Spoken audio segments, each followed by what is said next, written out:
And we're back, guys. How is everyone doing? We are here back at the WTA finals in Saudi Arabia. Okay, well, technically, remotely.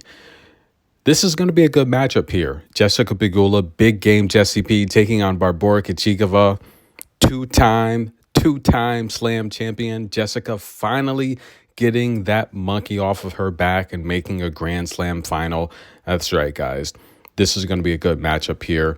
And I want to talk about Sabalenka versus Jasmine Polini earlier. That was a good match as well.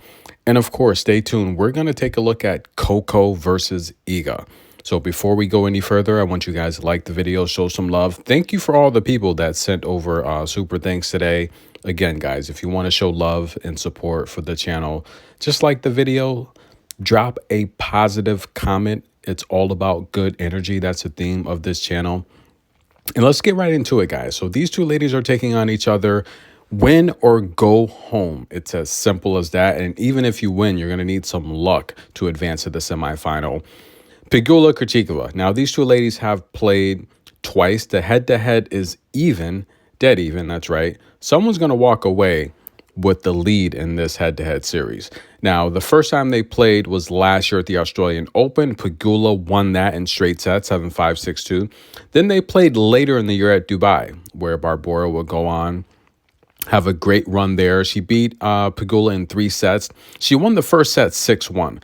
Now, coming into the WTA finals, Barbora has won only 4 out of 10 matches. We've seen losses to players like Karolina Smedlova, right? You guys follow the channel. You know how I feel about her. She has a great backhand, but her stamina is just bad. And this is the part where, look, I have to tell the truth. I have to give fair criticism. And Karolina Smedlova, I mean, did you guys watch my coverage of the ATX Open? How many times was she falling per match? Like she had more falls than winners. She was falling like 8 times per match. We thought it was her shoes, her sneakers. No, she's just gassed and she gets tired a lot. So that loss there, that's not a good loss for Barbora. But nonetheless, if Karolina is in shape, she has the power to overpower opponents. And Gabriela Elena Ruse. That's right, guys. The second round. Now, I told Barbora that she would win that match against Gabriela. I don't know why I told her that, because she ended up losing that match. And it seems like whenever I see Barbora and I tell her she's going to beat someone, she always loses. So I'm not going to say anything to her. I'm not in Saudi Arabia, but by the way, I wouldn't say anything to her about beating Pegula anyway. She lost to Gabriela Ruse. She lost to Jacqueline Christian from Romania, another Romanian player who's got a lot of power, loves the deep ball. She lost that in 3 sets. She lost to Haley Baptiste, that 3-match losing skid. Now, Haley's on the rise. We know that's one of Coco's good friends. She's a great shot maker. I say she's a younger version of Ons, right?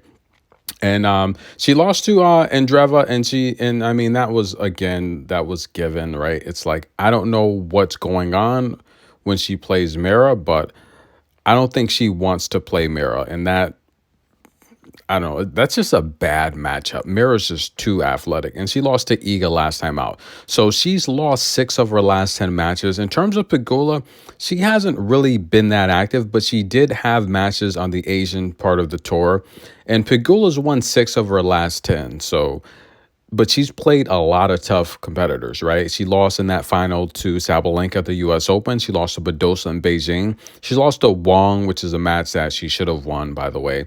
And she lost to Coco last time out.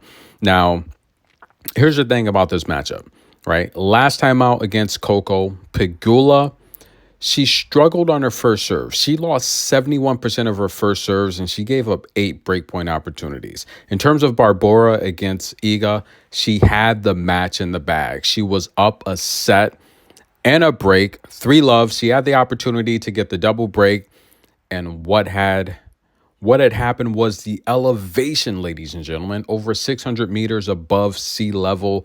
Indoor hard, the air, we all know when you're playing indoors.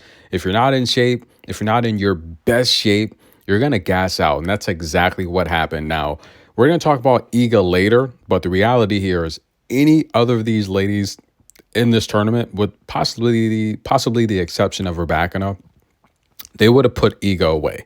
Barbora just ran out of gas, 6 double faults, and she struggled to get her first serves in play, only 58%, but she lost 37% of her first serves and 47% of her second serves. She gave Iga Swiatek 17 opportunities to break her, and that's what scares me, right? If you give someone 17 opportunities to break you, that's pretty darn scary. Now, Barbora overall is not a good returner. She wins about 33% of her return games, and that's not going to cut it when you're playing the best in the world. And a lot of people are wondering, how's she here anyway? Emma Navarro was 8th in the race to the finals. Listen, new rule, WTA rule, it's simple. If you win a Grand Slam, you are in. So we're going to see what happens at the Grand Slams next year. I don't think we'll have one person winning multiple slams unless it's Coco winning the Australian Open, the US Open. I don't see any of the players winning multiple slams. So that shouldn't really be an issue next year. But nonetheless, guys, the lowest seeded player, that's right, the 8th ranked player, is going to lose that spot if they're not winning a slam. So it's a new rule, but I don't know if I like it. I mean, it could go either way. I do think if you win a slam, you should make the finals. But the reality here is, because it's so tough to win a slam, but the reality here is if you have a player that's more consistent all throughout the year, I don't think they should be penalized as well. But looking at this matchup, guys, Pegula, listen, when it comes to service games won, she wins about 73% of her service games, right? That's a lift over Barbora, who's winning about 68% of her service games. Barbora wins about 67% of her first serves. Pegula's at about 66%. Pegula is the better returner, right? If you follow the channel, I've talked about this a lot. Last year, Pegula had more opportunities to break opponents than anyone on tour. But statistics, you can view them different ways, right?